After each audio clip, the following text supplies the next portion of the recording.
வணக்கம் வணக்கம். இப்போ நம்ம பாரதிய கிசான் சங்கம் பற்றி பார்க்க போகிறோம். பாரதிய கிசான் சங்கம்ங்கிறது இந்திய விவசாயிகள் சங்கம். கிசான்னா விவசாயிகள், பாரதியனா இந்திய. இது கேசவா குடில் நம்பர் 5 ரங்கசாய் ஸ்ட்ரீட், பெரம்பூரில் இருக்குது. இதனுடைய தொலைபேசிகள் 8903216303 9962258717. ஸோ இந்த அமைப்பு பார்த்திங்கன்னா, பாரதிய கிசான் சங்கம் ஒரு அகில பாரத விவசாயிகள் சங்கம். 1979 மார்ச் 4ஆம் தேதி ராஜஸ்தானில் கோட்டாவில் துவங்கப்பட்டது. இதை உருவாக்கியவர் சிறந்த தேசபக்தர், தலை சிறந்த சிந்தனையாளர் ஸ்ரீதத் சத்தோபந்த் தெங்கடி அப்படிங்கிறவர். அவர் நீண்ட பல்வேறு ஆராய்ச்சிகளுக்கு பிறகு இந்த அமைப்பு உருவாக்கப்பட்டது. இந்த ஆண்டு இலக்கு 1,00,000 கிராம கமிட்டிகளுக்கு 1 கோடி பேர் உறுப்பினர் சேர்க்கைக்கு முடிவு செய்யப்பட்டுள்ளது. ஸோ இதில் பார்த்திங்கன்னா, நம்மளது பாரம்பரியத்தின் மீதும் தேசத்தின் மீதும் நம்பிக்கையும் பெருமையும் உடைய அமைப்பு. அரசியல் சார்பு இல்லாமல் விவசாயிகள் மற்றும் தேச நல அக்கறை உள்ள ஒரு அமைப்பு. இது ஒரு அரசியல் சார்பு இல்லாத ஒரு நிறுவனம்.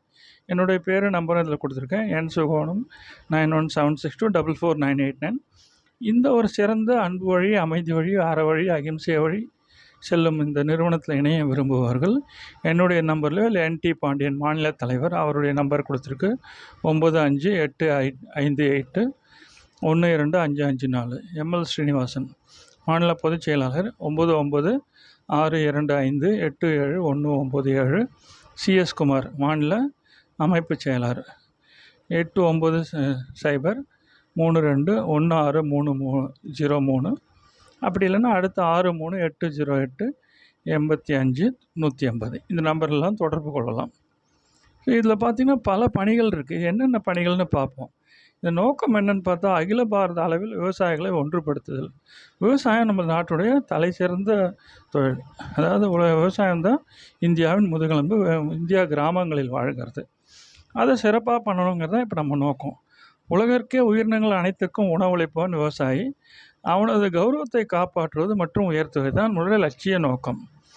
விவசாயிகளின் பிரச்சனைகளை தீர்த்து மாவட்ட, மாநில, தேசிய அளவில் ஒருங்கிணைந்த அறவழியில் பாடுபடுதல். நமது பாரம்பரிய விவசாய முறைகளை காப்பாற்றுதல். இந்த ஆர்கானிக் ஃபார்மிங், இயற்கை விவசாயம் அதெல்லாம் பண்ணுறது. அதற்கான விவசாயிகளுக்கு தேவையான பயிற்சிகள் வழங்குதல். இதுக்கு சரியான பயிற்சிகளை வழங்குறது. விவசாயிகளுக்கு லாபகரமான விலை பெற்றுத் தருவது. அரசு நலத்திட்டங்கள் விவசாயிகளை சென்றடைய விவசாயிகளுக்கு உதவி செய்தல், விழிப்புணர்வு ஏற்படுதல். புதிய தொழில்நுட்பங்கள், விவசாய முறைகள் விவசாயிகளுக்கு கற்றுத்தருதல். விவசாய கூட்டுறவு, விளைபொருள் உற்பத்தியாளர் சங்கங்கள் அமைத்திட தேவையான உதவிகள் செய்தல். விளைபொருட்கள் சந்தைப்படுத்துவதில் ஆவணச் செய்தல். விளைபொருட்களுக்குரிய லாபகர விலை பெற்றுத்தர அரசிடம் நிர்பந்தித்து பெற்றுத்தருதல். நியாயமான நேர்மையான வழியில் விவசாயிகளின் அனைத்து கோரிக்கைகளையும் வெற்றி பெற்றிட பாடுபடுதல். அதே மாதிரி விவசாயிகளின் பிரச்சனைகள் தீர்க்கப்பட அறவழியில் ஆர்ப்பாட்டங்கள், போராட்டங்கள் நடத்துவது. ஸோ மதுரை மாவட்ட கூட்டம், கோபூஜா பண்ணுறது, இதெல்லாம் நம்ம நிறைய பண்ணிகிட்ருக்கோம். சிறப்பான கவனம். இயற்கை விவசாயத்தை ஊக்கப்படுத்துதல், அதற்கான பயிற்சிகள், உதவிகள் வழங்குதல். இயற்கை விவசாயம் நம் மண் வளத்தை பாதுகாக்கும் மற்றும் நஞ்சில்லா உணவினை உலகிற்கு விவசாயியால் வழங்க முடியும். நாட்டு பசு இனம் பாதுகாத்தல், அவற்றை வளர்த்திட ஊக்கப்படுத்துதல். சம்சாரி என்றாலே ஒரு வீட்டும் வாழும் மனிதர்களுடன் ஆடு, மாடு, கோழி இது போன்றவைகளும் சேர்ந்துதான். எனவே கால்நடை வளர்ப்போர், மீன் வளர்ப்போர், தேனி வளர்ப்போர் இவர்களும் விவசாயிகளே. அவங்களுடைய நலனுக்கும் பாடுபடுறது.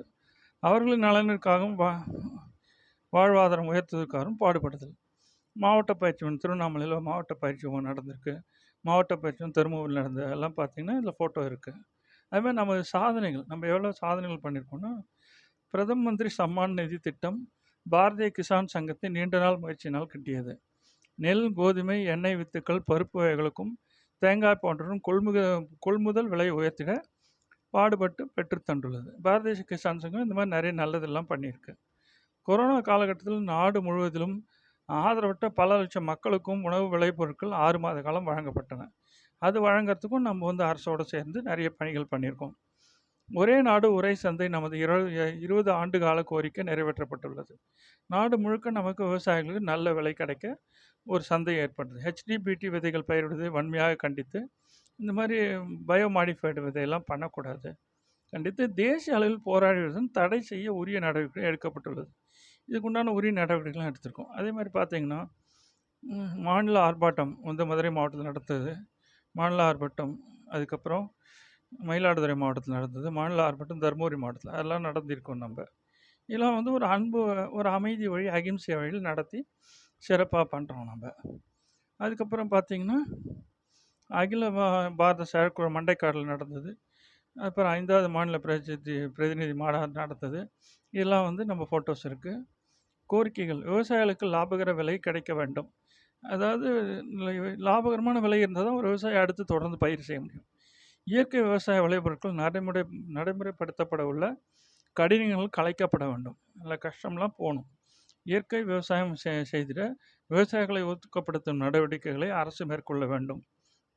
விவசாயத்திற்கு தடை இல்லா மின்சாரம் கிடைத்திட வேண்டும். நம்ம நாட்டில் எப்பயுமே நம்ம தடை இல்லாத மின்சாரத்துக்கு நம்ம பாடுபட்டுருக்கோம். ஸோ பல வழியில் மின்சாரம் சிறப்பாக உற்பத்தி ஆகிட்டு வருது. நம்ம இந்த பாரத நாடு சிறந்து விளங்குறது. அதெல்லாம் நமக்கு கிடைக்கிறதுக்கு நம்ம பாடுபடுறோம். பாரம்பரிய விதைகள் குறைந்த விலைக்கு வழங்கப்பட வேண்டும். நல்ல பாரம்பரிய விதைகள்லாம் குறைந்த விலைக்கு வழங்கணும்னு சொல்லி அரசாங்கத்துக்கு கேட்டுக்கிறோம். நீர் மேலாண்மை குறித்த விழிப்புணர்வு ஏற்பட அரசு ஆவணம் செய்திடணும். ஸோ வாட்டர் மேனேஜ்மெண்ட்டு இதை பற்றி எல்லாருக்கும் நல்ல விஷயம் தெரியக்கிறதுக்கு அரசு தகுந்த நடவடிக்கை எடுக்கணும். விவசாயிகளுக்கான சலுகைகள் நலத்திட்டங்கள் தகுதியானவர்களுக்கு உரிய வழியில் விரைவில் சென்றடைய அரசு ஆவணம் செய்திட வேண்டும். இல்லை எல்லா சலுகைகளும் விவசாய கிடைக்குது, கவர்மெண்ட் எல்லாம் பண்ணணும்னு சொல்கிறோம். விவசாய வேலைகளுக்கு போதுமான மனித சக்திகள் கிடைப்பதில்லை. இதுவே பெரும் சவாலாக உள்ளது. அதற்கான தீர்வு கிடைத்திட அரசு மாற்று வழிகள் ஊக்கப்படுத்திட வேண்டும். ஸோ இப்போ விவசாயிக்கு வந்து பெரும்பாலும் மனித சக்திகள் கிடைக்கிறதில்ல. இப்போ வந்து மேன் பவர் லேபரே கிடைக்கிறதில்ல. அதனால தான் இப்போ நாங்களாம் கூட வார இறுதி விவசாயம் அப்படின்னு வச்சு விவசாயிகளுக்கு உதவக்கூடிய விவசாய நண்பர்கள் அப்படிங்கிற குழுமங்கள்லாம் அமைச்சிருக்கோம். இருந்தாலும் வந்து விவசாயிகளுக்கு அதெல்லாம் பத்த மாட்டேங்குது.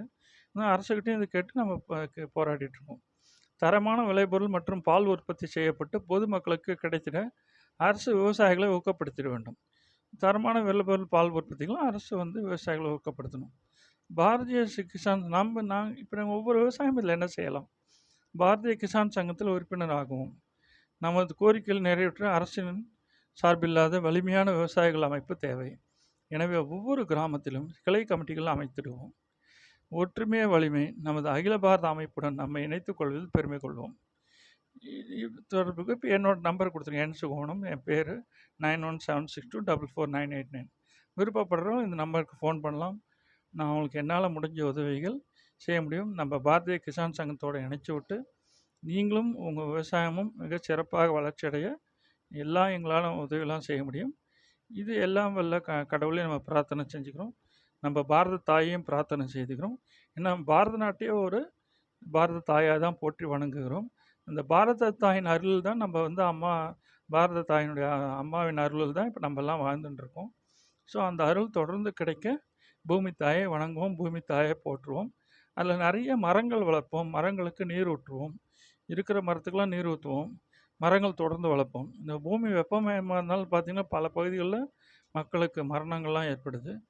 அந்த இந்த மாதிரி சன்ஸ்ட்ரோக்கு வெயில்னால்தான் மரணம் வராமல் இருக்கிறதுக்கு தொடர்ந்து நம்ம மரங்கள் வளர்ப்போம், இயற்கையை பாதுகாப்போம், இயற்கையை பேணுவோம். அதே மாதிரி நம்ம வந்து உணவு காடுகள், பழமர காடுகள் இதெல்லாம் விவசாயம் மூலமாக நம்ம வளர்க்க முடியும். தொடர்ந்து இதை பற்றிலாம் பார்ப்போம், பேசுவோம், சந்திப்போம். நன்றி, வணக்கம்.